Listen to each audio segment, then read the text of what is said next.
Bruxelles, flotter dans une bulle géante pour se détendre? Passer 1 heure dans le silence et le noir complet à flotter dans de l'eau salée, ça vous tente?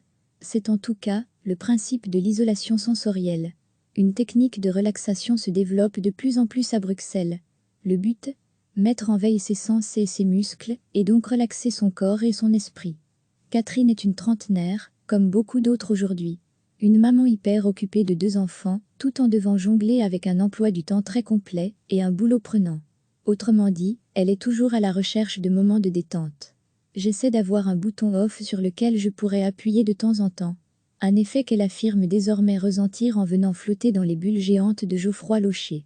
Des bulles remplies chacune de 550 kg de sel, diluées dans une eau qui est, du coup, 5 fois plus salée que la célèbre mer morte.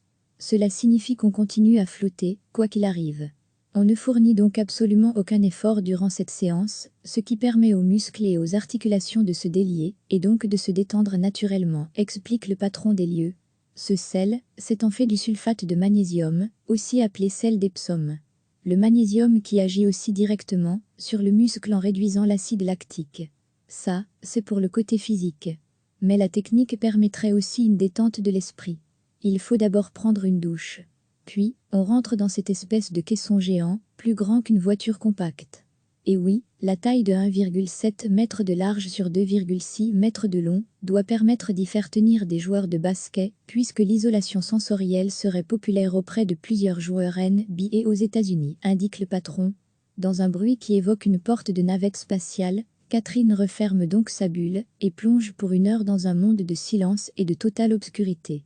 Une technique qui mettrait en veille non pas 5, mais bien 7 de ses sens, affirme Geoffroy Locher.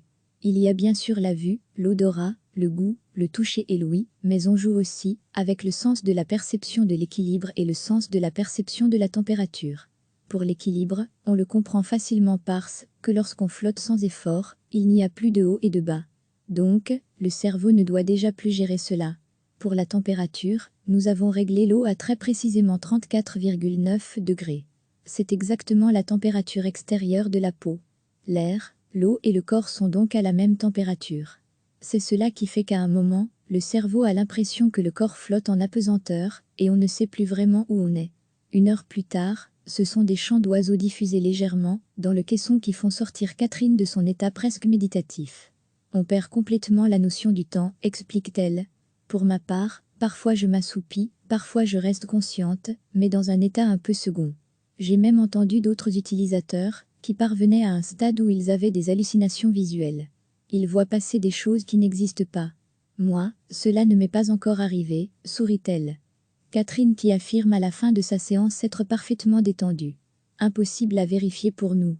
Par contre on l'a constaté, après 1 heure de flottaison, son débit de parole a bien ralenti, et sa voix a légèrement changé, signe selon elle de son état apaisé. Allez, il faut désormais à nouveau affronter le quotidien, se désole-t-elle un peu. Vivement ma prochaine séance dans un mois. Comptez environ 60 € pour une séance d'1 heure. À noter que cette technique d'isolation sensorielle existe depuis les années 50. Elle a été inventée aux États-Unis. Et selon des spécialistes, si elle peut aider à la relaxation, elle n'a pas vraiment d'effet thérapeutique sur l'organisme.